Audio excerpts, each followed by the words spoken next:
Geico presents sharing versus oversharing. Today, Bridget Griffin shared a video of her daily yoga routine, 2 self-help articles, and her new blog called Build Your Inner Bridge with Bridge. Girl, your sharing has turned into oversharing. No worries, Bridge. Geico has some info worth sharing with your 7 blog followers, like how you could save money on your car insurance, update your policy, and report a claim just by visiting geico.com. How's that for building your inner bridge? Bridge? Geico. 15 minutes could save you 15% or more on car insurance.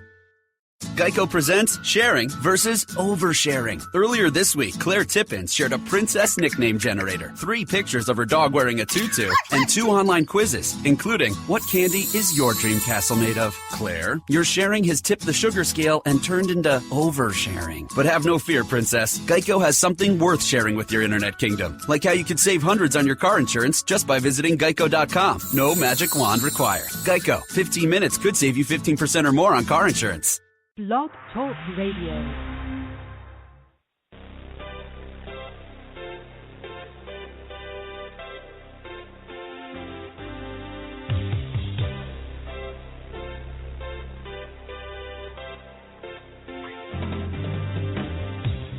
Why are you here? To get some money. What kind of money? Obama money. You are listening to the Brian Craig Show podcast, broadcasting from sunny South Florida. Where's it coming from? Obama. Brian is joined by his wife and co-host, Kathy. Where did Obama get it? I don't know. It's fast. I don't know. You can follow Brian on Twitter and Facebook and listen to archived shows at briancraigshow.com. I don't know where he got it from, but he giving it to us. So help us. We love him. That's why we voted for him. And now, Brian Craig.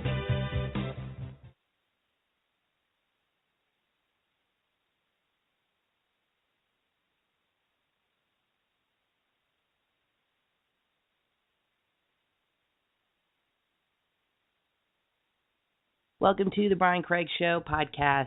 This is Kathy. I'm sorry I was a little late. I was tied up on another phone call. Anyway, thanks for listening. I'm going to patch Brian in right now, so hang on one second.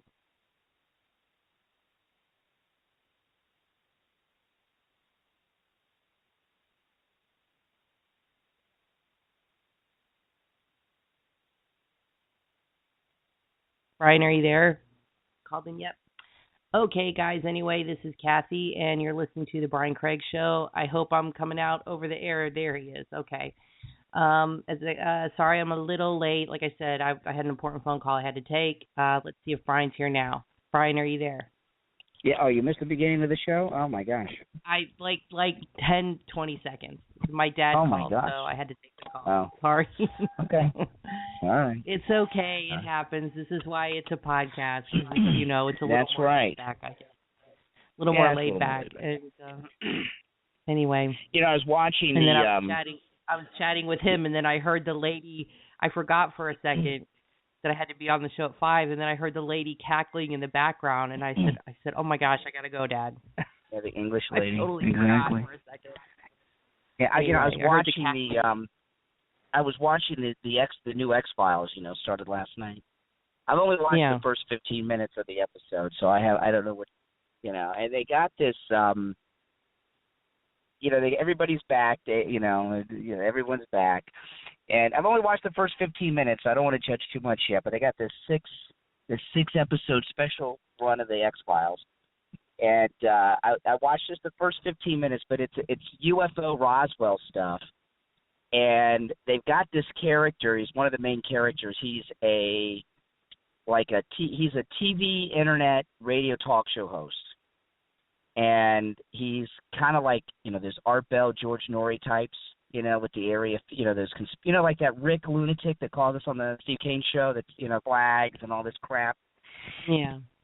And he believes in all those conspiracies, also, of course, a conservative Republican. And it's just so ridiculous. I mean, it's like such a negative stereotype of. So David Duchovny puts him on, and he's talking about, how the liberals are taking away our constitutional rights and all this stuff. And then he starts talking about 9/11 was a false flag, and he says, he's like, why would I listen to this jerk off? And they make conservatives look so stupid. with this new X-Files. I hate when shows get political. Why do they got to get political? Well, because you know, Hollywood is full of liberal, racist jerks, as we know. That's right. That they're full of a bunch of racists. Danny DeVito came out and said we're all racist. I guess he's speaking for everybody now. What does he mean? We're all. He means the midgets of the world are racist like him. I think he meant the drunks of the world. Yeah, the drunken dwarfs. He's a big drunk. Yeah, what a jerk. The drunken dwarf. Exactly. He's a big drunk. Yeah. Like everyone in Hollywood. They're all alcoholics. Exactly. But anyway. Exactly. So the Hollywood diet, is happened, cocaine. Yeah, exactly. Or just liquid diet, as my friends used to do in high school when we could leave campus. They want to go on a liquid diet. Yeah. Remember leaving campus for lunch back in the good old days? They don't do that anymore. They finally wised up and realized it was extremely dangerous. I mean, so many kids would come back to school drunk and stoned or impregnated. It was like, it's incredible. I knew a guy who that's pretty quick. Well, they would go home and have sex. No. I knew a guy and his girlfriend. I knew a few people that were couples, and they would go home while their parents were hard at work, and they would go have sex we had 35 minutes. Oh, wow. And they would go have sex during lunch. It happened all the time. Of course, not with me. Yeah. I was a good girl back then. But they don't let I kids knew a leave lot of anymore. people. They don't let kids leave anymore. No, it's stupid. Yeah. So what's happening with Walmart, I put on your Facebook, Oakland's minimum wage is up and Walmart is out. Walmart is closing almost 300 stores globally, 154 in the United States, 10,000 jobs, because what's happening with Walmart is what happened with the unions, with the factories. The people wanted too much money or more than the company was willing to spend or give them, and they said, fine, we'll pay this double what we're paying you now or whatever, and we're going to close a bunch of stores. I personally think the minimum wage should be higher. I think 15 is too big of a jump, but I do think it should go up every year to counteract with inflation and stuff. Well, but I don't even think the liberals are just so stupid. Like Trump keeps talking about how all these jobs are moving to Mexico and China, and they've moved to Mexico and China because the unions drove up the wages so high that they can't, you can't pay people $29 an hour to make tennis shoes, so they go to China, and so they run the jobs out of this country, the Democrats, because of the union, so they don't have enough union dues. So then they try to unionize Walmart because they're the big business now, and now Walmart's going out of business, or at least closing down 150 stores a lot. Well, they weren't able to unionize Walmart, but they weren't able to unionize. But this is really what basically is what they've done. The union people weren't successful, so they found liberals always find a way, and they're like cockroaches. They never go away. They never die. They say in a nuclear bomb, the cockroaches will live. They always find a way to wiggle their way into everybody's life. They are control freaks. That's what I've always said about liberals. Exactly. They can't just leave well enough alone. And so since they couldn't unionize Walmart successfully, they basically kind of unionized them on the sly. They rallied these people together, got them all together and said, let's demand $15. I don't know why it had to go from 8 or whatever to 15. That's double it. I do, and the problem is people that usually would work in a factory making decent money have to work at Walmart because those are the only jobs those people, a lot of people can work. The problem is it's not a lot of money, but these are jobs normally for kids or teenagers, and now you have a lot more adults doing these jobs. There's always been low-income jobs. People always work income jobs, but people that have people that have low-income jobs now, they want to live like someone that's got like a college education. They want everybody in the house has to have an iPhone. They want to have every cable channel on the high-definition television. You know what I mean? So it used to be people that had low-income jobs didn't have all these luxuries. So now they want to have all the luxuries on a McDonald's salary, and then they bitch and say, oh, McDonald's doesn't pay enough. Well, cancel your iPhone. Well, it's ridiculous. $7.50 an hour is not enough. I mean, that's ridiculous to expect people to live on that kind of money. It is ridiculous. I'm sorry, but I don't think there should be a minimum wage at all. How much are those jobs worth? I mean, those jobs. Well, I understand that. you could take a monkey off the street and in an hour have him running the register at Walmart. I mean, I know it sounds rude, but I mean, how much does those jobs work? People. I mean, everybody. The lifestyle people have today is just, it's too high of a lifestyle for the salary. Well, there's a lot of technology. There's a lot of gadgets people want, and everything is expensive. Everything's more expensive. I mean, if you go grocery shopping, I remember my dad, I don't think he ever goes grocery shopping, and his wife does all the shopping. And I remember we went up to visit him, and he took us to Publix and went shopping, and he was shocked at the price of milk. And I said, when was the last time you bought milk? And he's like, I don't know, 1956. Yeah. I said, it's exactly. expensive now.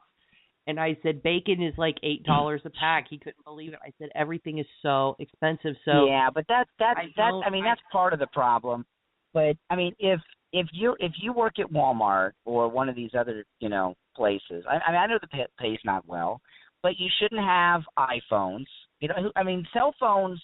To me, a cell phone's a luxury. The only reason I have a cell phone, really, is because I need it for work. If I didn't need it for work, I'd love not to have a cell phone. You know what I mean? But I got to have it for work.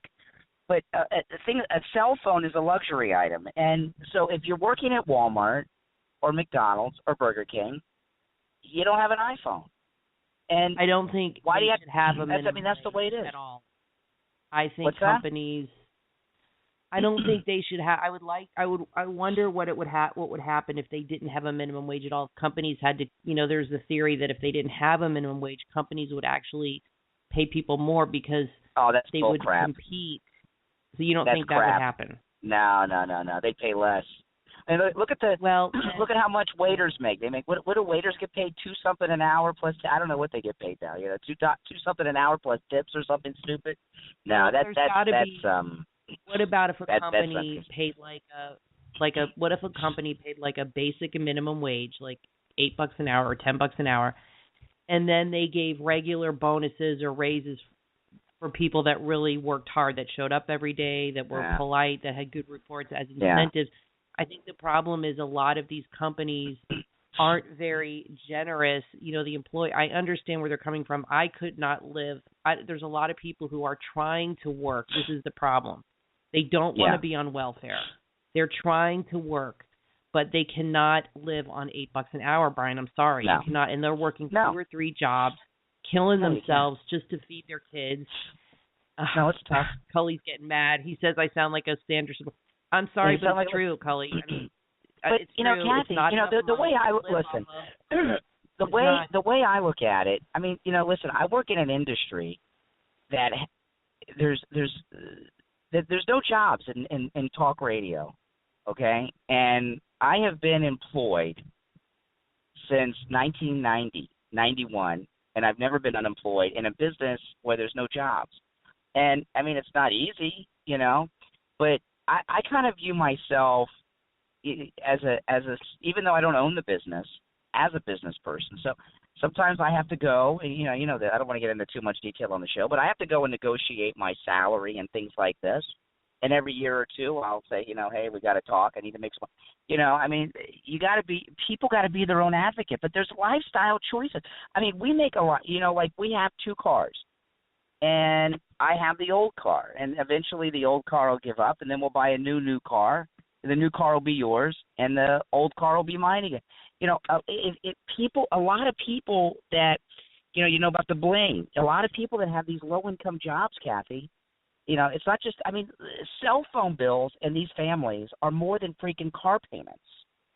And when you have a low-income job, you got to budget yourself. You can't live a lifestyle of someone that earns $50,000 or $100,000, and they think they're entitled to that. It's a problem. I know it's tough to live on that money. If you make it's absurd. If you make $8 an hour and you work full time before taxes, okay, so you would get paid 35 hours because you get breaks and lunch breaks. So say you get paid for 35 hours, okay?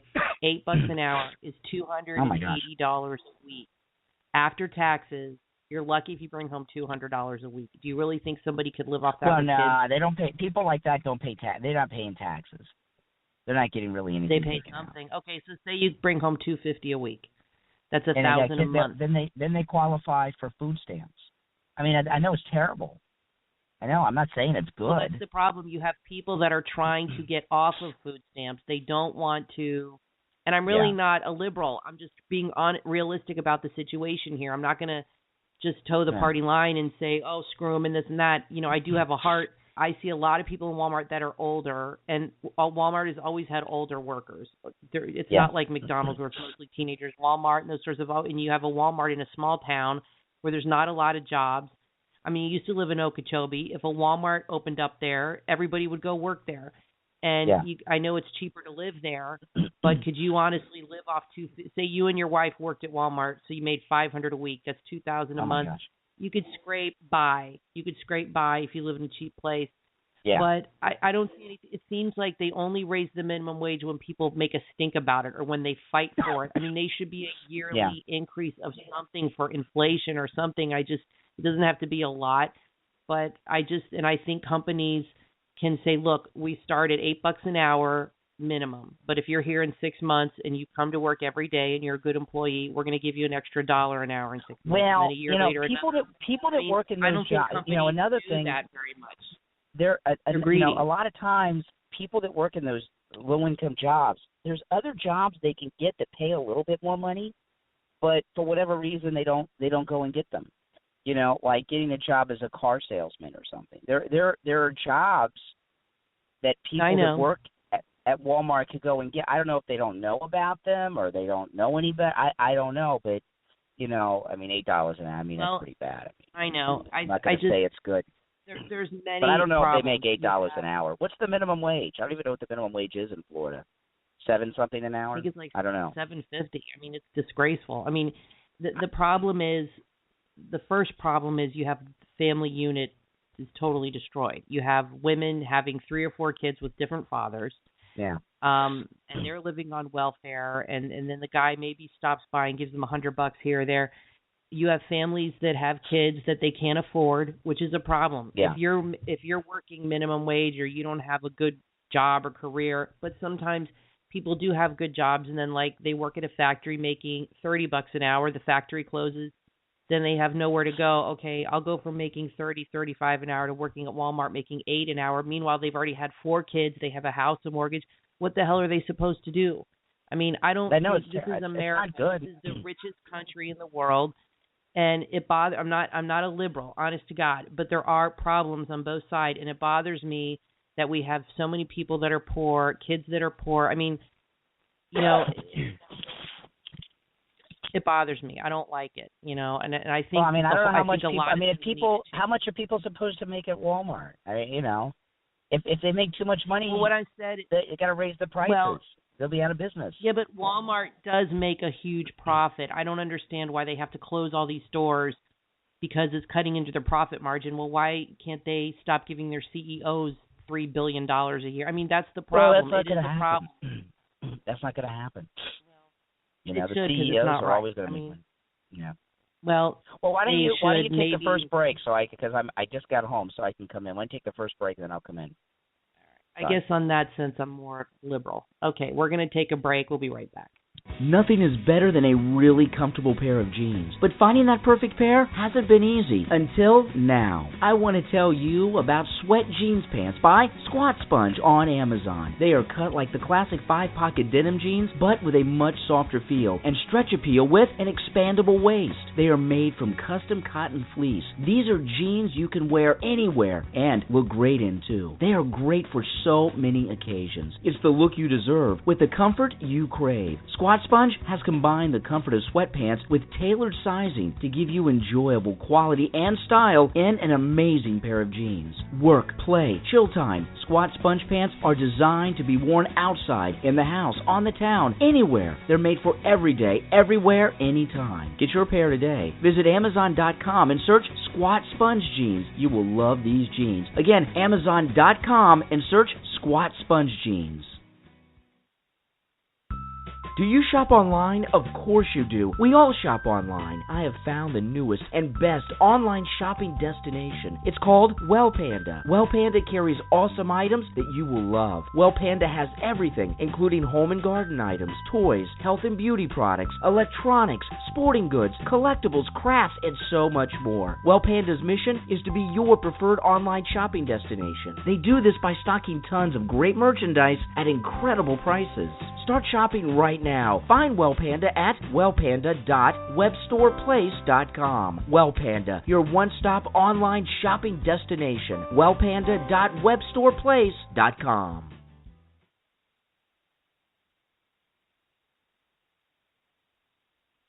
All right, we're back.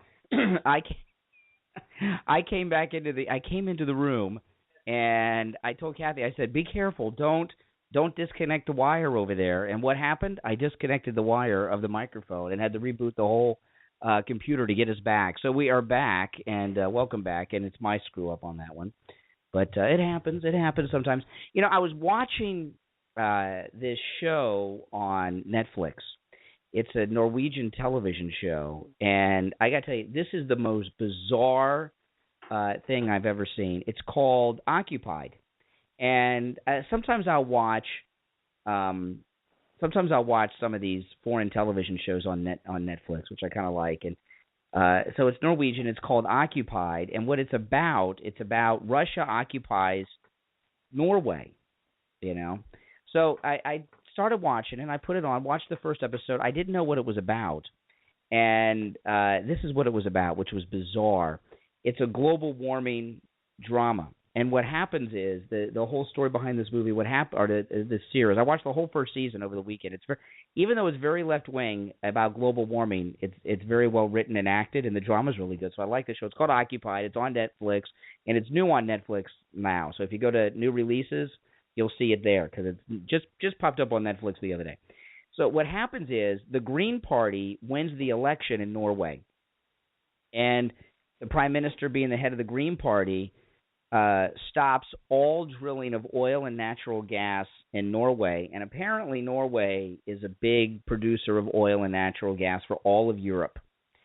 And they have some alternative fuel called thorium. Where does that come from? From Thor, the god Thor, because it's Norwegian, thorium. So what happens is, where does that come from? Lightning? It comes from these rocks that lay on the ground that they turn into energy. That, of course, is no pollution and all that stuff. Than using oil, which is a natural resource as well. There's no pollution from it. So this is a television show. It's not real.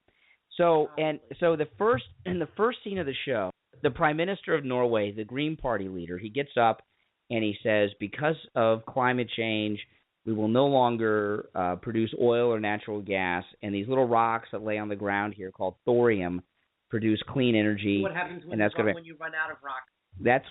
I don't know. I guess you run out of energy. Because the Earth doesn't keep making rocks that quick. So what happens is he makes the big announcement, and he walks out of the speech, and he gets in his helicopter, and as they open up the door to his helicopter, and these masked men with machine guns grab him and kidnap him and take off in the helicopter, and his lame security, they're not there, so they can't save him or anything. It's called Occupy. It's on Netflix.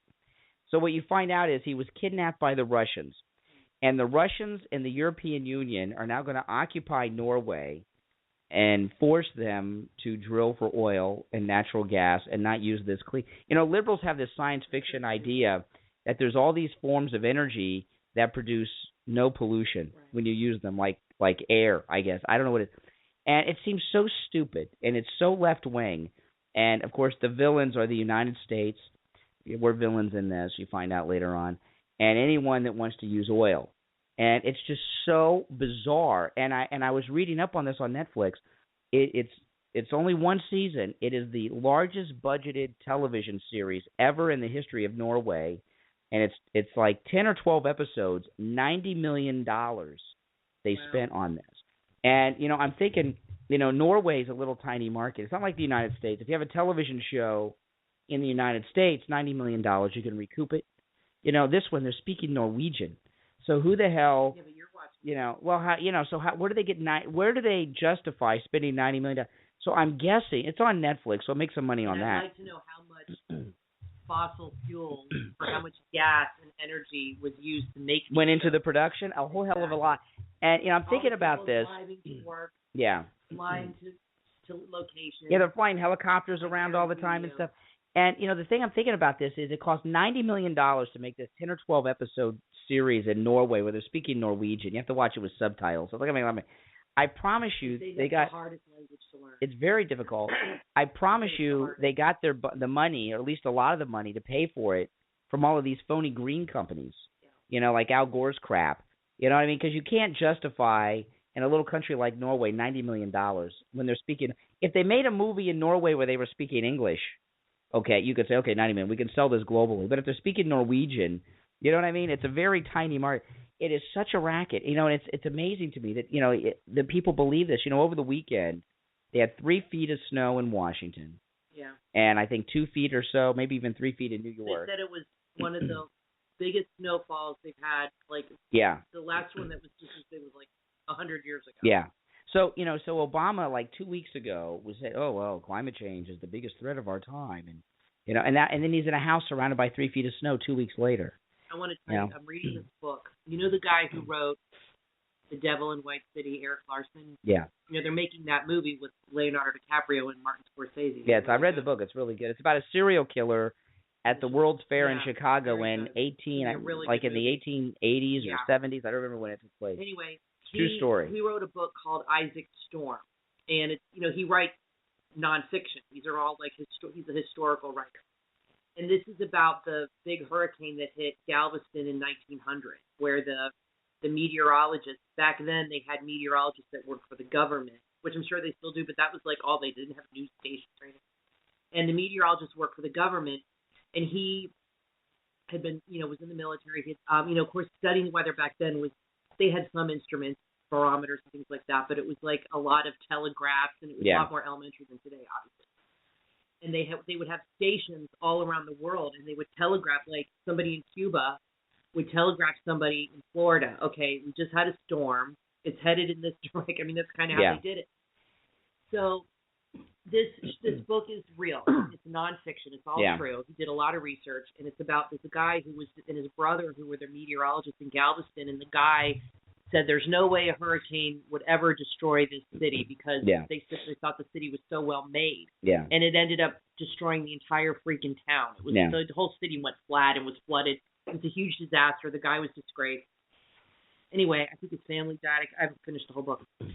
There's a part I'm reading in the book where the guy that runs the weather in Washington, and this is true, is very threatened by the Cuban meteorologists because the Cuban meteorologists are much better at dealing with hurricanes because they get hit so much. Yeah. So he starts putting out lies about the weather to deceive people and to dismiss what's really going on. Yeah. So this kind of crap about he starts lying to the public about, instead of calling a hurricane, he calls it like a storm, or he changes the lingo that they use to discredit the Cuban meteorologist. Yeah. So I was just thinking, I was reading it this morning, and I'm just like, all this nonsense with lying about the weather. Yeah. This is not a new concept here. This is something people were doing in 1895. Over the weekend, the government was lying to in newspapers. They were sending out bulletins. They were lying. Well, to sell newspapers and get people. To Cuban people, lying to everybody. Yeah. Dismissing all these facts because of this guy's ego, because he was threatened. Well, over the weekend, I was watching CNN and MSNBC this weekend when they were talking about all this snow coverage, and they got this one weatherman, I guess a meteorologist that's on CNN. He's driving around the snow, and he was talking about how he worked. I worked at local stations in Columbus, Ohio, and here, and he worked at 10 local stations doing the weather. And he said on CNN, he said he gets fired a lot. Yeah, exactly. He says, when I was working at these local market stations, they were always overhyping the weather. And the news directors, when you work at a local station, tell you to overhype it to get people more excied and things like. We don't do that at CNN. Right. Of course, when all the global warming crap. About that blizzard? And then you and I were watching MSNBC yesterday, and we were sitting around joking, and it's like, I can't wait for them to tell us how global warming is causing the blizzard. And then sure enough, they say, coming up, we're going to be talking with a meteorologist who's going to talk about climate change's role in the blizzard. And we stayed through the break. We watched it. And then they have this meteorologist on who's telling us that actually global warming is causing this blizzard, the blizzard of the century, because the century is kind of new. It's only 16 years into it. This blizzard of the century and he was talking about how global warming has altered the temperature of the Gulf Stream by 7 degrees, and that's why we're getting – are you freaking kidding me?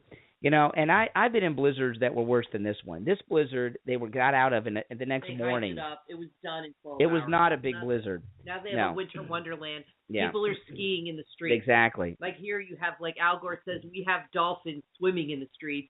In New York, they have people skiing in the streets. Yeah, real blizzards. I've been in real bad. A good time. I've lived through really bad blizzards, and I know there are people listening to this podcast around the country that have been through a bunch of them because I've lived in Florida most of my life. But really bad blizzards, you don't go to work the next day. You know what I mean? So this blizzard was not that bad. I follow a lot of people on Periscope that live in New York. There were dozens of people who, like, the blizzard came and it was gone like in 3 hours. And they went out and they were making. There's tons. This woman went out. She works for Central Park. Well, see, it's global Park. warming. It would have been worse if it wasn't for global warming. She works for Central Park, and she went out and there were like dozens of snowmen that people had built like during the blizzard. So it wasn't that big. I saw this morning. I can't remember where I saw it. It was in the New York Post or the New York or the Daily Mail or something. They had this girl. She must have gone out, gotten drunk, and hooked up with some guy. They showed her running through the snow. She had no pants or shoes on. Oh my God. And I think she might have had her pants in her hand, and she had like a T-shirt on, and she's running through the snow. The walk of shame. That's what they said. The walk of shame through the snow. So I mean, that's a real scummy guy. He's done with her. Go out in the snow. But maybe she wanted to leave before he woke up. Maybe, I don't know, but gee whiz, that happens too. Yeah, she's gonna have a frostbitten clitoris, and she's walking through the snow like that. She sobered up and she looked at the guy. She had beer goggles. She said, "What the hell? I exactly. gotta get the hell out of here." But anyway, before this loser wakes up. So I mean, I can't believe this. So they have this meteorologist on MSNBC who's telling us that the blizzard is actually caused by global warming. I mean, global warming it's not even worthy of debating anymore. It's such a fraud, and it amazes me. I understand why the politicians support it, but it amazes me that, the liberals, like the regular liberal people, like they really believe it's real, and then they sit around and laugh at us because we believe in the Bible and Jesus. And they, the thing with Jesus and global warming, there's eyewitness. The Bible is filled with eyewitness accounts of Jesus and the miracles. We are witnessing the fraud of global warming. All right, but you got to check out this global warming show on Netflix called Occupied. The government's been lying about the weather. Yeah. It even goes back to 1900. They were lying about the weather. They're always lying. Yeah, the government always. This is not a new thing. Exactly. All right, listen, we'll take a break, and when we come back, there's more to share. All right, you're listening to the Brian Craig Show podcast. I'm Brian, always joined by my wife and co-host Kathy. Don't forget, we're not on Periscope today because I was driving around and everything at the beginning of the show, but you can follow us on Twitter and Periscope at Brian Craig Show. And visit our website, BrianCraigShow.com. We'll be right back. Hey, gamers. Are you looking for a YouTuber that does fun gaming videos? Well, then Varsican is just the right one for you. Just go to YouTube and search Varsican. That's Varsican. Varsican's passion is gaming. He loves his fans and welcomes new ones. So go right now to YouTube and search Varsican. Varsican. Varsican on YouTube. You won't regret it. Nearly every weekend, there's a new way to be active in our world. From the traditional 5K to marathons to the increasingly popular mud and color runs, the natural problem becomes where to put your personal items while you are being active. The iWorkout Belt from Squat Sponge solves that problem. The iWorkout Belt is designed for the active person. The iWorkout Belt is lightweight and it's only 6 millimeters thick, but it's roomy enough to hold your cell phone, keys, and your ID. The iWorkout Belt is available now in the Squat Sponge Amazon store. Just go to Amazon.com and search Squat Sponge iWorkout Exercise Belt. Also available online at SquatSponge.com. The Squat Sponge iWorkout Exercise Belt. Available on Amazon and SquatSponge.com. Order yours today. Are you looking for a way to lose weight and keep it off? Don't have time to go to the gym, or maybe going to the gym just isn't your thing? There is a better way at BarbieLoveFitness.com. BARBEE LoveFitness.com. BarbieLoveFitness.com is a live online 6-week boot camp with a certified trainer and nutrition specialist. At BarbieLoveFitness.com, you will work out in the comfort and privacy of your home or anywhere else you want, in front of your computer, tablet, or even your smartphone. And get this, you don't need any equipment. BarbieLoveFitness.com is an incredible deal, too. Not only do you have live online workouts with a personal trainer and nutrition specialist, you will receive free supplements to maximize your weight loss, a free meal plan, free e-cookbooks, and much more. You can even win prizes like a free vacation stay in Mexico, an Android tablet, and many more prizes, too. This is the weight loss fitness program you have been waiting for. All you have to do is roll out of bed. You don't even have to brush your hair or teeth, and you don't need any weights either. So what are you waiting for? Go right now to BarbieLoveFitness.com. BARBEE LoveFitness.com. Click the Programs tab, select the 6-week Bringing Sexy Back Boot Camp, and start losing weight. BarbieLoveFitness.com.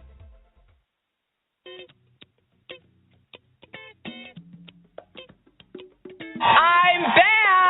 You are listening to the Brian Craig Show podcast, broadcasting from sunny South Florida. The great story here is this vast right-wing conspiracy that has been conspiring against my husband since the day he announced for president. Brian is joined by his wife and co-host, Kathy. But I want to say one thing to the American people.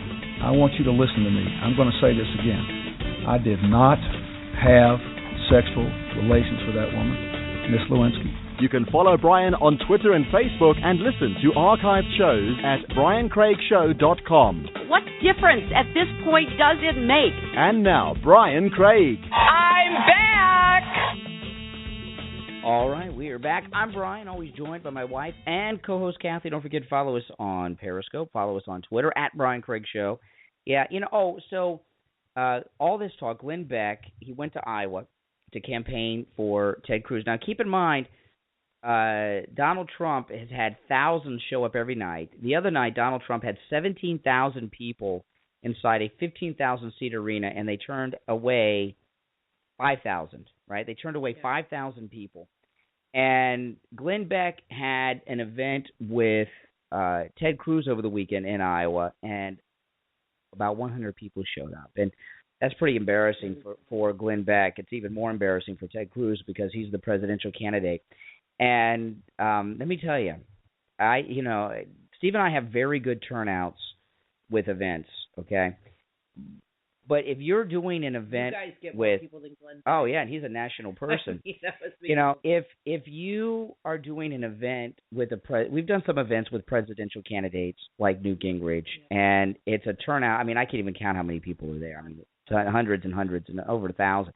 To have a turnout like that is pretty bad. And I'm listening to Glenn Beck today, and I wanted to listen to the very beginning of his show, but Steve and I had to do some things when we got off the radio, so I didn't get to tune in till about 25 minutes into it. And he sounded defeated. I caught something he said about the weather with turnout. Donald Trump's turning out. Blaming the weather. They got guys in a blizzard coming out. 23,000 came out for Donald Trump, and it was cold then too. I mean, Donald Trump is doing these things in the Midwest and in the cold weather too, and he's having 20,000 and more show up. And I listened to Glenn. Glenn Beck. This is what's happened with Glenn Beck with Trump.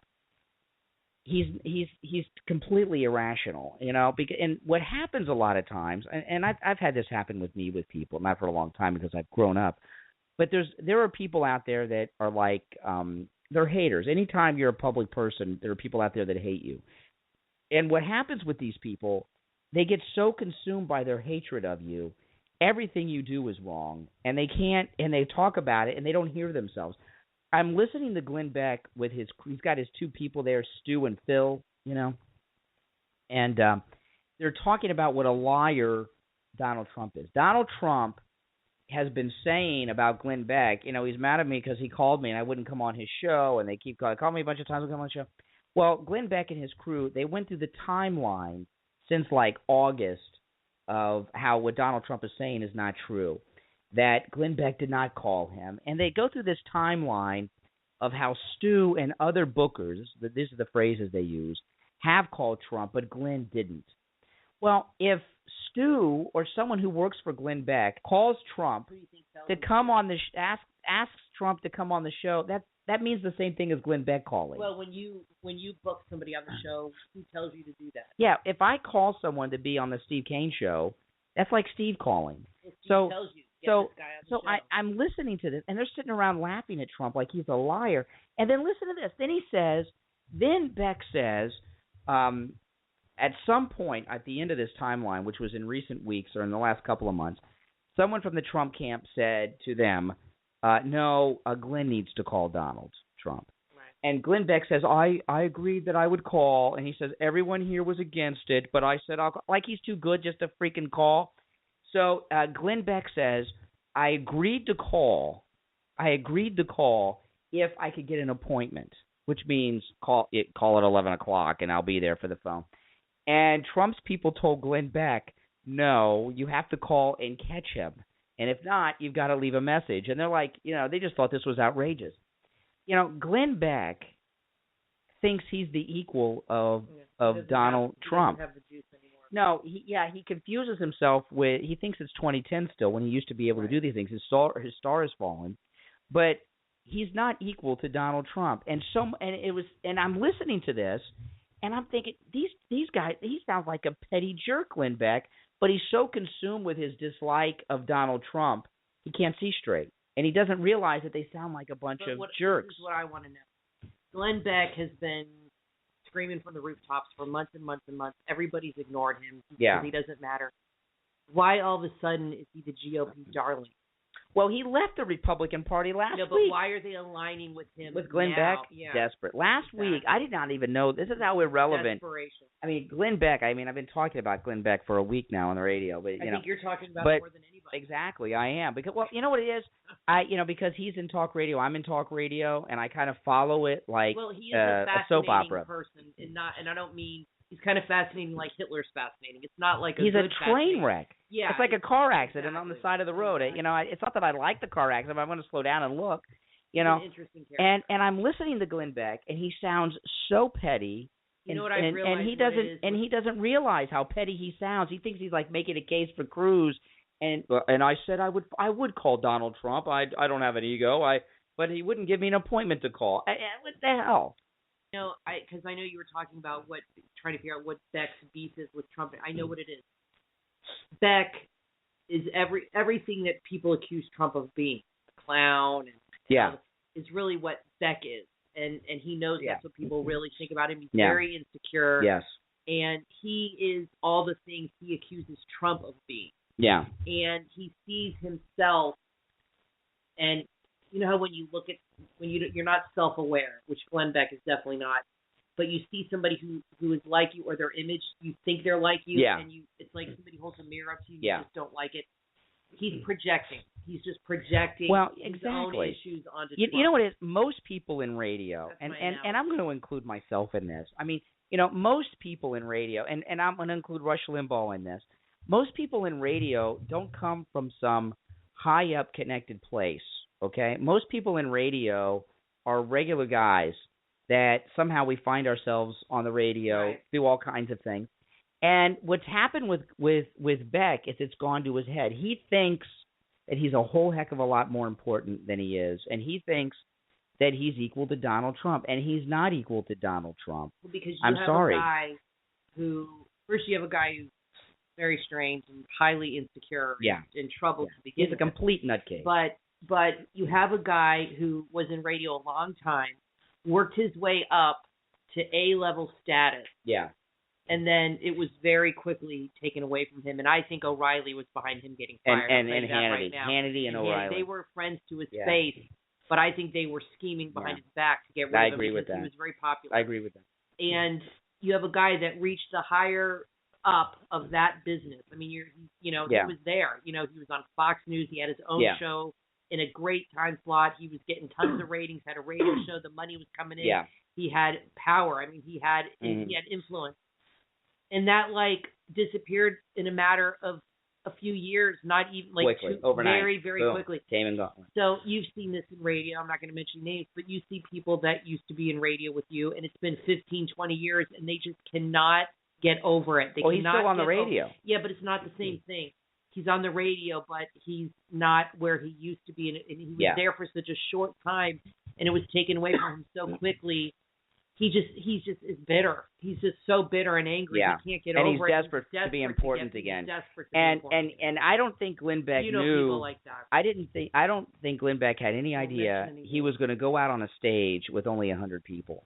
He was hoping to be out there with like 5,000 or something. Tell me. And it didn't bother him after he had that whole march on Washington. It's embarrassing. How many people showed up to that march that he organized? In 2010, it was filled to thousands and thousands, tens of thousands. He goes in this room, and he's got 100 people. You cannot tell me that didn't bother yeah, the guy. it's bad. I'm sure and he was pissed. I was listening to Beck today, and he really sounded defeated. And I even heard, he sounded very defeated. And I think what happened is he got wrapped up in his own hype about Cruz being the guy and Trump being this clown, and he went to Iowa for the weekend, and he had this realization that Trump is so freaking popular. You know what I mean? And when I heard Glenn Beck on the radio, I listened for about 20 minutes, and he sounded defeated, and it was beyond just the thing about the 100 people in the room that hasn't really been reported a lot. What happened? There was a woman who was there. She took a picture. This is on my Facebook. I put it up on Facebook. She took a picture of the crowd and said there's about 100 people here, and she put it up on her social media, and it circulated around. I think that he was going to go there and really unite the people for Cruz and a tidal wave, and he was going to turn like things Sarah around. Palin did last week. Right, and I think he really felt, I'm going to turn things around for Cruz. Yeah. This is going to put me on top. He probably said to Ted Cruz, look, I'll go out there, I'll talk, I'll get a bunch of people here. We'll turn this around. We can do it, and then there's 100 people there. Flat. And out of the 100 people, how many of them were with them? You know what I mean? You know what I'm talking about? All right, listen, we're going to take a break. When we come back, there's more to share. You're listening to the Brian Craig Show podcast. I'm Brian, always joined by my wife and co-host Kathy. Follow us on Twitter at Brian Craig Show and on Facebook, facebook.com/Brian Craig Show. We'll be right back. You have heard the Obamacare horror stories. Hardworking Americans like you paying hundreds of dollars a month for health insurance that has deductibles in the tens of thousands of dollars. And they have to reach those high deductibles before the insurance company pays $1 of their health care cost. That's not insurance. People are paying because they think they have to, are afraid they will be breaking the law if they don't, and want to avoid those huge and outrageous fines for not buying health insurance. The government wants you to think you have no choice, but you do have a choice. You don't have to pay those outrageous tax fines. You can say no to health insurance and not face government penalties. Learn how at StopObamacareTaxNow.com. That's right, you can opt out of the Affordable Care Act. When you visit StopObamacareTaxNow.com, you will have access to a free file and video that will explain everything to you. Just say no to Obamacare at StopObamacareTaxNow.com. If you have hearing problems, you know how precious hearing is. Wouldn't it be great to hear everything people are saying to you? If you could hear music again and not have to turn the television up louder than it needs to be. Having the right equipment makes all the difference. The Savings Mart is your one-stop shop for hearing amplifiers. The Savings Mart carry the quality brands Medka and New Ear amplifiers for seriously discounted prices. Just go to Google and search for The Savings Mart. That's all one word. The Savings Mart. This is Brian Craig. Over my 20-plus years in broadcasting, I've known and worked with a lot of political candidates and followed countless elections. I've learned that the most important thing for any candidate to win an election is name recognition. When a voter walks into that voting booth, they vote for the name or cause they recognize. That's where my friends at thecampaignedge.com come in. Whether you are running for United States Senator or local city council or a school board seat, thecampaignedge.com will give you everything you need to win. I personally endorse thecampaignedge.com because I've seen their work and it is amazing. These guys are great and incredibly talented. Go to thecampaignedge.com right now and look at their work. You will be as impressed as I am. They have everything you need to win and will cover the area with your candidate's name or issue, from bumper stickers to magnetic car signs, buttons, tents, flags, and so much more. They can handle campaigns of any size. When you order from thecampaignedge.com, use the coupon code VIP and receive a 10% discount. So if you are a candidate, campaign manager, or activist this election year, win. And win big with thecampaignedge.com.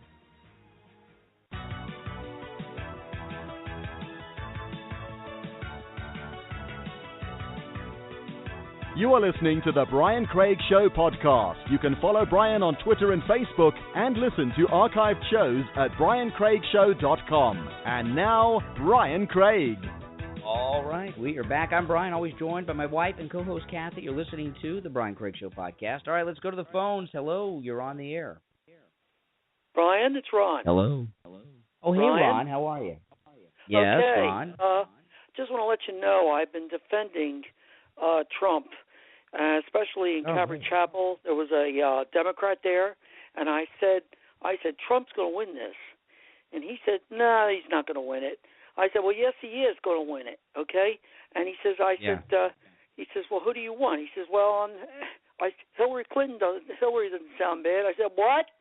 I said, she's a liar. She's a conniver. And he says, no, she isn't. So I just let it go. But I tried to defend Trump. And well, let me tell you, now, for those that don't know, Calvary Chapel is a very big evangelical Christian church here in South Florida.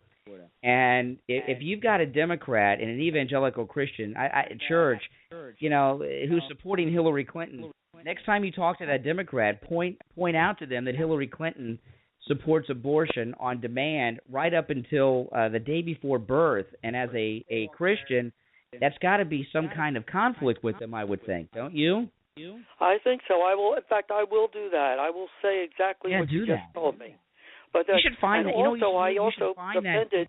You know what you should do, Ron? Find that Democrat Christian, right, and bring them in on the Steve Kane show. We'll have you can come in too. You can bring this Democrat Christian from Calvary into the studio, and we'll talk. I'm going to see if I can do we'll that. Set them straight. We'll save them again. Also, I'm going to try to. I'm going to save them again. Also, I was at Family Dollar, and we were talking about it, and I said that, Trump's going to win the election. Trump's going to win the election. And they said, absolutely. And then they started they're saying, well, what about this wall they want to build? I said, build the wall. I said, that I want done. Build that wall. Yeah. And you should have heard everybody in there. I don't care what they say because I'm the way. That's me, okay? And I told them, I said, look, Trump's going to win. I don't care, okay? He's going to take care of this country. There's no other There's no other person in the no other candidate that can take care of the country like Trump will.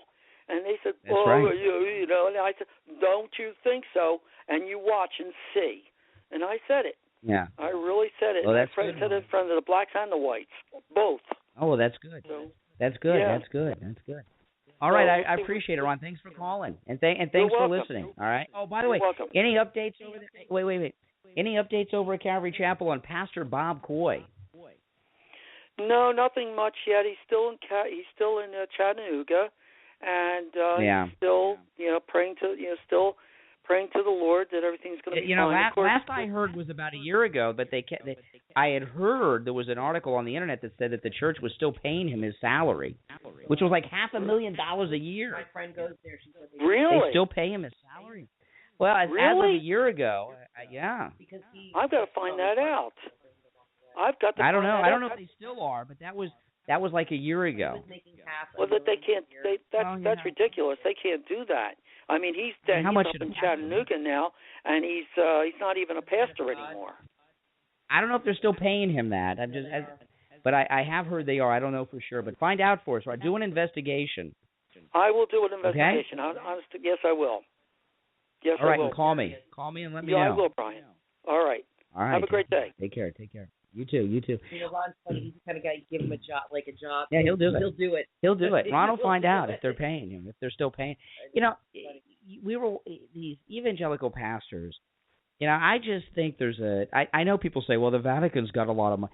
Well, that stuff doesn't belong to the Pope, okay? I mean, he doesn't own the Sistine Chapel and all the artwork there. It belongs that's been there quite a while. Yeah, it belongs to Western civilization, all those things. It's not like it belongs to the Vatican. I guess technically they own it, but it's for everybody. It's like a museum. Say about the Sistine Chapel, Pope Julius commissioned that, Pope Julius II, and he never paid Michelangelo. He had to keep going after him to get paid over the fact he left Rome and went to Florence because the Pope wasn't paying him. Yeah. I know how the Pope, the Catholic Church pays for all this, that. A lot of that art was commissioned, was never even paid for. Well, that's my phone. Let me guess. Who guessed? Steve Kane. Call him. I have to call him back after the show. Steve's air conditioning broke, so he's got to get a new air conditioning. Well, at least it's not too hot. Yeah. Oh my gosh. Yeah. I don't know why he's calling me. It's his it's his house. But when our air conditioning breaks, I don't call Steve and say, hey. There's no updates on Bob Coy since October of last year. So there's a website called Calvary Chapel of Youth. I have a friend who goes there. She's a good friend. It's actually my hairdresser. It's very nice. And every time she comes over, I ask her, and I think it makes her a little uncomfortable. I don't know, but she doesn't like to talk about it. She's like, well, I know. People ask us about priests that molest children, true. And I don't really, Well, this. That's true. It's not something you want to do. Kathy and I are Catholics, and I always feel so sorry for the priest because sometimes I've seen one of our priests. Sometimes I've seen him out. We were at the mall one day, and we saw our priest there, and I saw him somewhere else once. At the hospital. Well, no, like at a regular place, not a hospital. Like we saw him at the mall one day. Then I saw him at a convenience store, gas station, and he didn't have his collar on. He had his black shirt on, but he didn't have the collar on. And I'm wondering, did he not have the collar on because it's uncomfortable, or because people see a priest and the first thing they think is pedophile? I mean, it's terrible. Wear their He had everything on but the white thing, the white little thing. He took that off. Probably gets uncomfortable. Pretty tight. Like you wear a tie. I don't like to wear ties. Probably just takes it off. I don't know, but every time someone sees a priest, that's what they say, isn't it? It's awful. Pedophile, child molester. Like they're, It's awful. But they're the guy from Subway. I think that's been a problem for many, many, many, many years. But before we became Catholic, when we were thinking about converting, my sister-in-law is Catholic. She's been a Catholic her whole life. Yeah. And I said to her, the only thing that is a pedophile thing, really bothers me, obviously. She said, it's a problem. She said the church is finally dealing with it. But she said you can't let that interfere with your personal relationship. No, everyone's a sinner. Everyone's a sinner, and priests go to confession, and there's a lot of good priests. There's a lot of reasons. There's a lot of reasons why there have been so many gay priests that molest boys. And by the way, they are gay. I know people don't like to say that, but Jerry Sandusky's gay. They're molesting boys. Right. Jerry Sandusky molested boys. He didn't molest girls. If he molested girls, he'd be heterosexual. Penises, you're gay. That's whether exactly. Little penises or big there's a lot of reasons why there are so many gay pedophiles, in the Catholic Church. This is only one of the reasons, but there's many reasons. I think a lot of them become priests because they have these urges, and they become very involved in the church, which leads to the priesthood, and they're trying to find help through the church to get over these urges. Maybe. I'm not saying all of them. No, I think that's a small. But I think a lot of them, they have these urges, and they go. Another one, you told me about this one years ago before we were Catholic, and I think this is a good one. A lot of guys who were gay and they're not really comfortable and don't want to be out of the closet, becoming a Catholic priest is perfect because there's no expectation on you to be married ever. Right. And, there's nothing wrong with being gay and being a priest so long as you're celibate and don't act out on it. That's what the Pope says.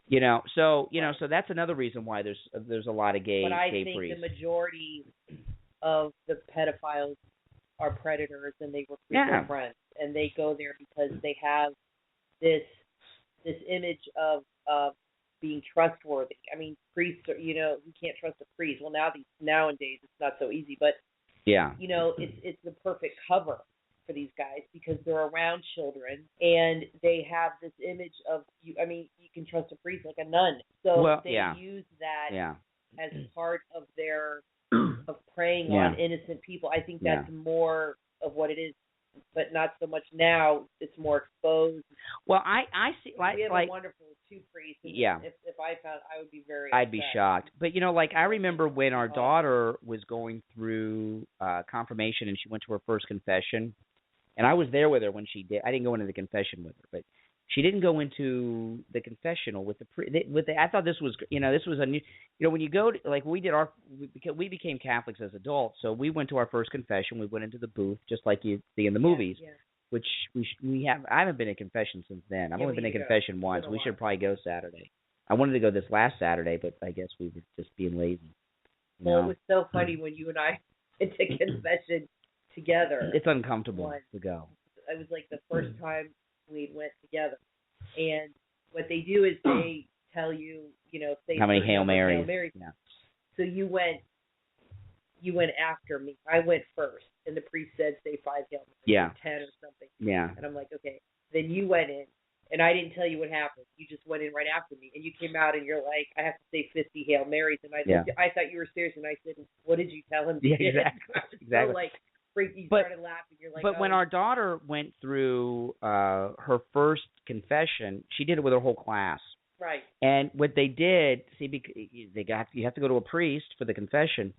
The priest didn't do it in the confessional because it's a locked room with a locked door. No, they're more careful. So what he did is this is very odd. They had this one building at our church that has this one building where there's offices, and they have these glass windows that are like the wall outside. And he actually did the confessions in this room with a wall of glass. So these are the kind of precautions you have to take, if you're a priest these days.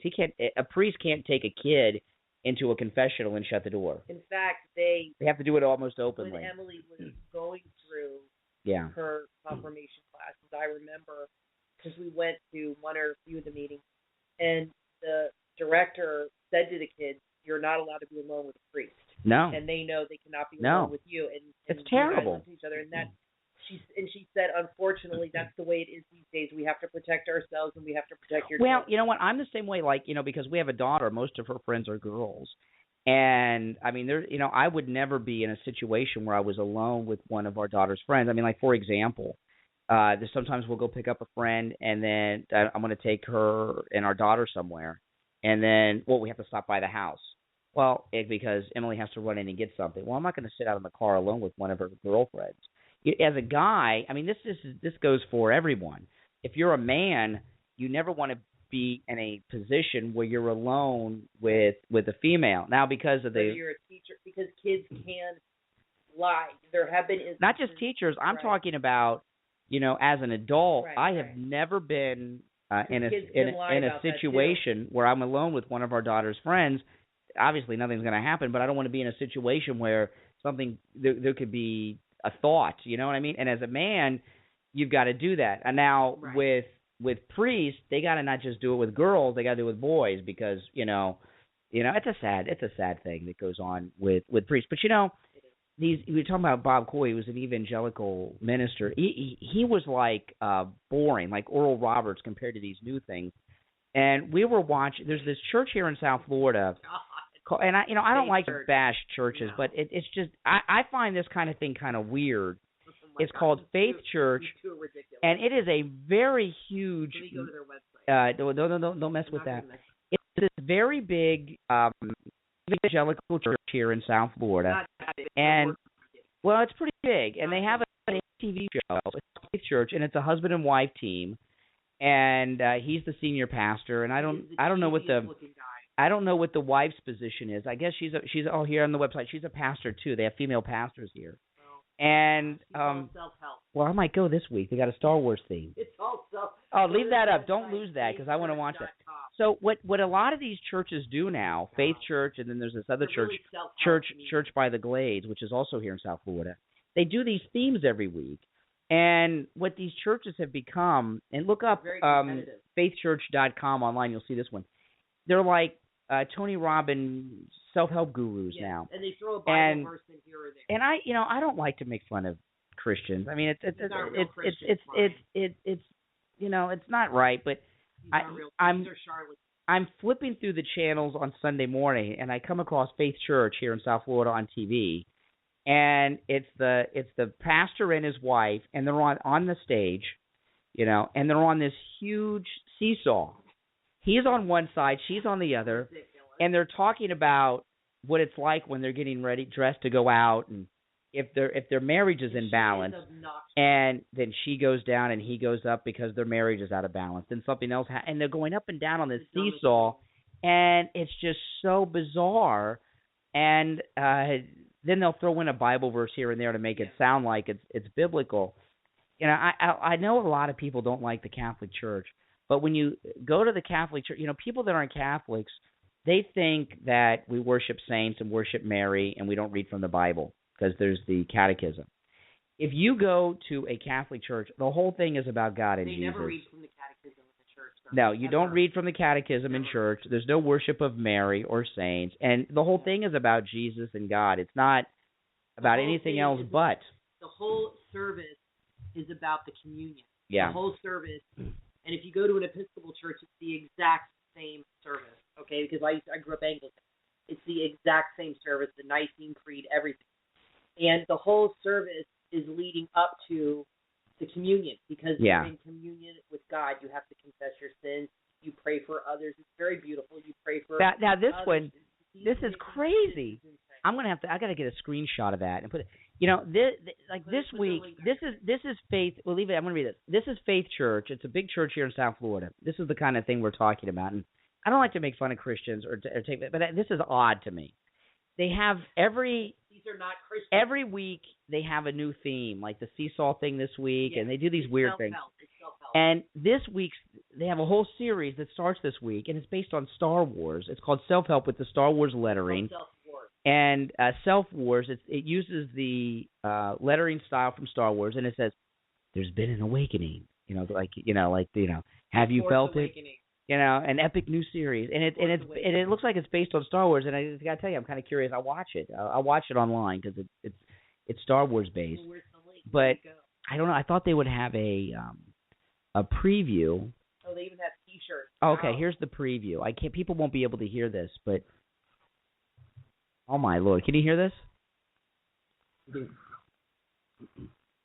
Wow, this is a big production. This is the church promo. I'm going to put this on your face. You got a Jedi walking around.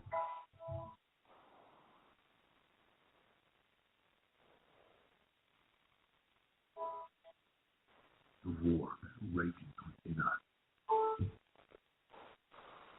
Let's wait till we're done. Between good and evil. Here's Vader. This is a church. It is time. Oh my gosh, this is a big production they did.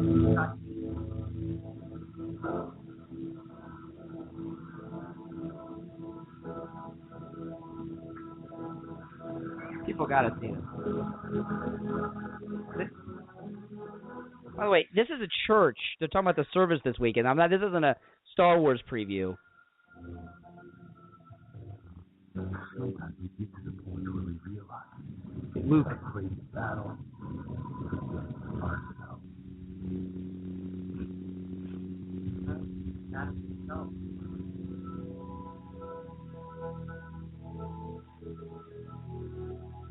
It's even the Star Wars music. I don't know.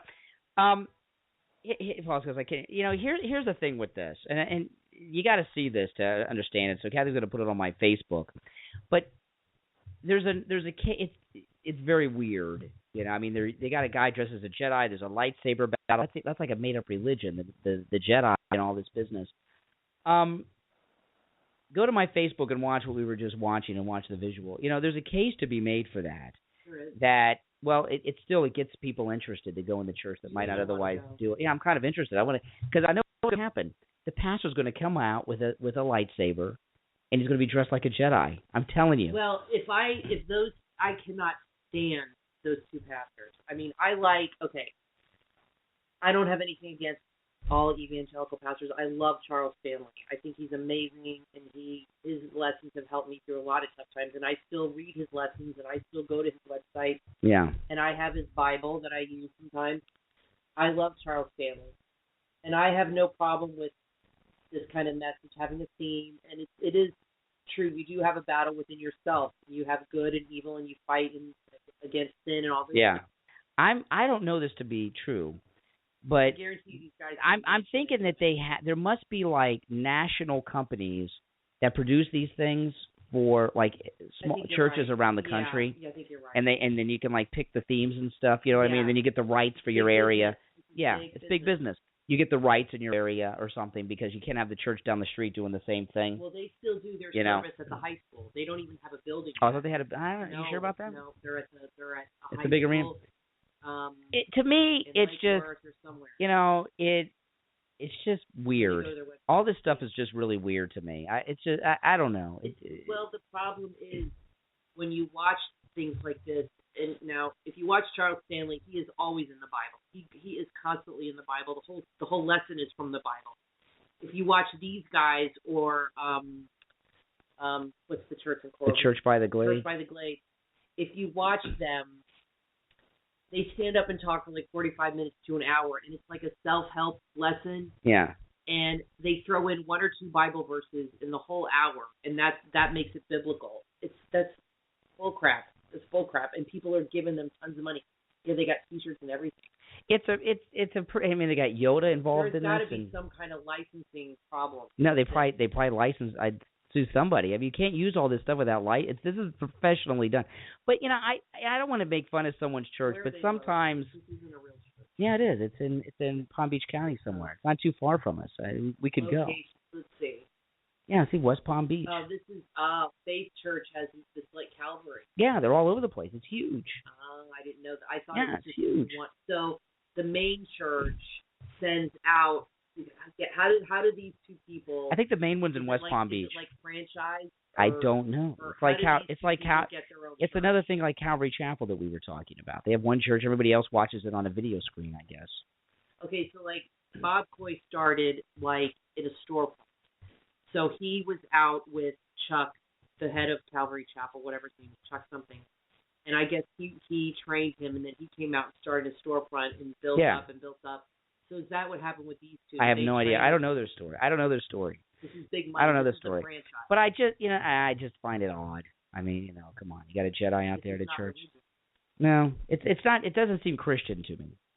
It's not. When you go and you just sit in an arena and listen to nice music, and then you listen to somebody talk for an hour about things. There's nothing wrong with that, and these things can be very uplifting. But I don't like when they put it under the veil of a church. To me, it's not a church. It's a self-help session. Yes. It's self-help. To feel good, whatever they call that. Like it's like going and watching Oprah or somebody else. Well, a lot of times people think, like there's a church down the street from us. They have a sign on the front of the church, and it says church doesn't have to be boring. And they mean churches like ours. I mean there is competition in evangelical churches for people. Well, listen, I'm going to wind down here, but you're going to something else. Well, I was going to check out the Oh, they're not. They can't do the Star Wars theme there too the same week. I wanted to see the Church by the Glades. Now that church is a huge, and you have to, this is another cheese ball. Now you and I had read about these two. They were actors. Remember this guy? Yeah. His credits. He's like him and his wife are actors. But the websites are very good and. Well, here's the thing. I understand here's the thing with all of this. People will say, well, the Catholic Church collects money and it's big business. These church, we were talking about Bob Coy making $500,000 a year. The reason that not that there aren't Catholic priests that do some wrong and have a lot of money, but the priest at our church, and we go between two different Catholic churches. They don't own anything. They have cars that the church owns. They don't have very many possessions, and they don't have wives and families. And the reason if someone is a pastor and they have a wife and they have a family, they're distracted. You know, they're more concerned about their wife and their family than they are the church or the parishioners and things like this. There's a bit of a conflict there. You know, if you're going to be a leader at a church, I don't think I never understood growing up why priests can't get married, and I kind of know now. It was because the church didn't want to pay for. That's what they say, but you really, if you're married, even if you don't have kids, but if you're married with kids, you're distracted. Your focus is on your family and your kids. Well, it's not focused on God, the parishioners, or the church. Well, I'm telling you though, why today? I'm not talking about what the reason was a long time ago. I'm talking about today. And if someone's a pastor and they have a family, they're more concerned about earthly things than they are heavenly things. You understand what I mean? Because you got to pay the bills, you got to pay the mortgage, you want your kids to go to college, and I just think that if somebody is a pastor, they shouldn't have family. They really shouldn't. And I can understand why the Catholic Church sticks by that today. I have no problem with these kinds of churches, like the Charles Stanley Church. If you go watch Charles Stanley online, or even Bob Coy, Bob Coy was very biblical. He would do a Bible lesson, and he would go through passages and read them, and then he would talk a little and read more of the Bible. These churches here are like Faith Church and Church by the Glades. They are not churches. You go, because I've watched their sermons, or whatever you want to call them. They will talk, and they have props. Yeah. Like big seesaws and shark cages and all this stuff, and they have all these really expensive props and beautiful singers. And they will come out and they talk about, it's like I said, it's like a Tony Robbins. It's very inspirational. Self-help, yeah. Self-help, Aaron Eckhart, that kind of stuff. Yeah. That is not Christian. And they will throw in 2 or 3 Bible verses in the hour, and then deceive you into thinking this is a Christian thing, and it's not to me. No, I agree with you. It's not. It's very, I no. don't. No, but I would rather someone. It's all about but you know what? I would rather someone go to one of these weird churches than be Muslim. Of course. You know, or maybe even Mormon. You know, I don't know, because you want people to be. You know what I mean? You want people to be in a Christian church. It's a Christian church because the people there believe in Jesus. Yeah, the problem is not with the people. The problem is with the pastors. It's weird. I find it very weird. So and Joel Osteen is so phony. I don't understand his appeal. He fills. Joel Osteen drives me. I don't understand his popularity. When I first saw him on TV, because somebody in my family likes him. When I first saw him on TV, I was like, "Are you serious? This guy is so phony. The way he talks with his eyes closed, he's like Benny Hinn. I mean, he's just really weird and phony. And you and I went and saw Benny Hinn, and they tried to get me to go on stage. Yeah. And it's just they give people false hope. I don't like they're charlatans. Yeah. I don't think they're sincere, and I don't like them using the Bible or Jesus Christ to But the make people, money but you know, but the people that go to the churches though, these churches that we're talking about, they believe in Jesus, so they're so that's right, it's good, but they're like Jesus says, beware of wolves and sheep. That's clothing. right. Well, on that note, we're gonna say goodbye. But listen, follow us on Facebook, facebook.com/Brian Craig Show. Also on Twitter and Periscope @Brian Craig Show. Usually we Periscope, but I was out and about, and then when Brian didn't have his makeup on. No, I just didn't feel like Periscope. I didn't feel like Periscope. I don't know why I didn't feel like. Well, I was going to use the iPhone to play some audio, which never got to. That's why I didn't want to Periscope. And my iPad is somewhere being charged. But you can also listen to this episode and all of our past episodes on iTunes, the Stitcher app, and TuneIn Radio, or just go to our website, BrianCraigShow.com. But if you go to iTunes or any of those apps, just go there and search for The Brian Craig Show, and all of our past episodes will come up. All right, everyone, take care. Thanks for listening, and we'll be back with a new show later this week. I want to share with you a new song from talented artist, rapper, and songwriter Young Marcus. This is a song with a real story behind it. Here is Breakaway from Young Marcus. Young Marcus Production. Breakaway.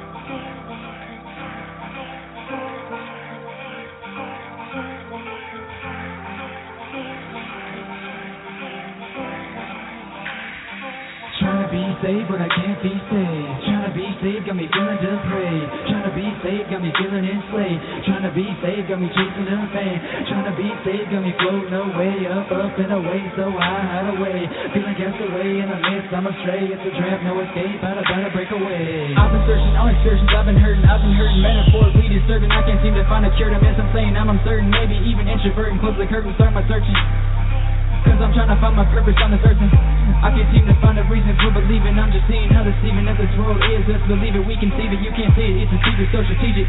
Complicated like a thesis, got me searching for these pieces. Finding Jesus in these speeches. Parting seats like Okinesis. Lay awake, I'm feeling sleepless. Solve the puzzle, I'm a genius, just a keys.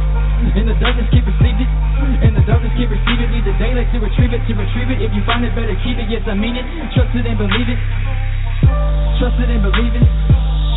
Trust it and believe it. Trust it and believe it. Trying to be saved, but I can't be saved. Trying to be saved, got me feeling depraved. Trying to be saved, now I'm feeling enslaved. Trying to be saved, got me chasing the fame. Trying to be saved, got me floating away, up and away, so I hide away. Feeling cast away in the midst, I'm astray. It's a trap, no escape, better break away. Better break away. Better break away. Better break away.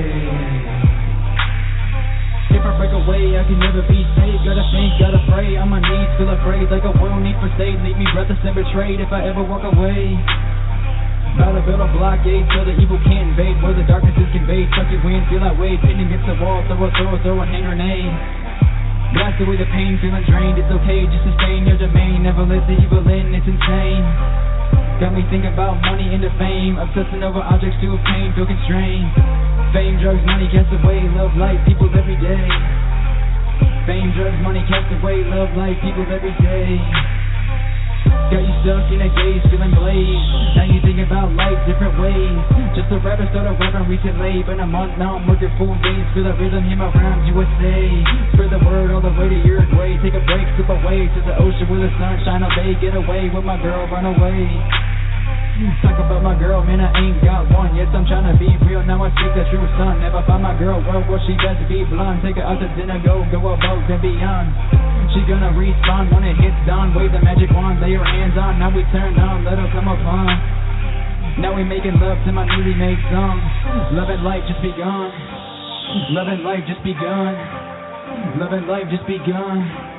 Break away, my son. Break away, my son. Break away, my son. That was Young Marcus performing his new song, Breakaway. Breakaway will be available starting January 15th on iTunes, Spotify, Google Play, and many, many more music stores. You can find Young Marcus's other songs right now free on SoundCloud. Just go to SoundCloud and search for Young Marcus. Also look for Young Marcus on Facebook and Twitter. And January 15th, it's Young Marcus's new single, Breakaway, available on iTunes, Spotify, Google Play, and all the other music stores.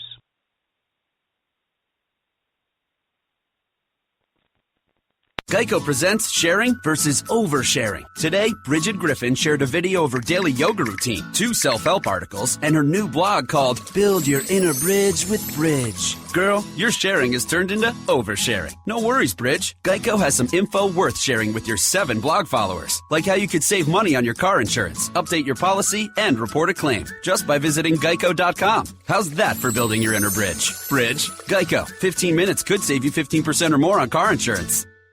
Remember when a small business needed a landline? Today, landlines are a thing of the past with Grasshopper, the entrepreneur's phone system. On the road, at the beach, or at home, Grasshopper helps you grow your business. Get all the features of a business phone system and the freedom of a cell phone with our iPhone and Android apps. Features include multiple extensions for your team, calls forwarded to your mobile phones, voicemails transcribed and emailed, and so much more. See how it works at grasshopper.com, the entrepreneur's phone system.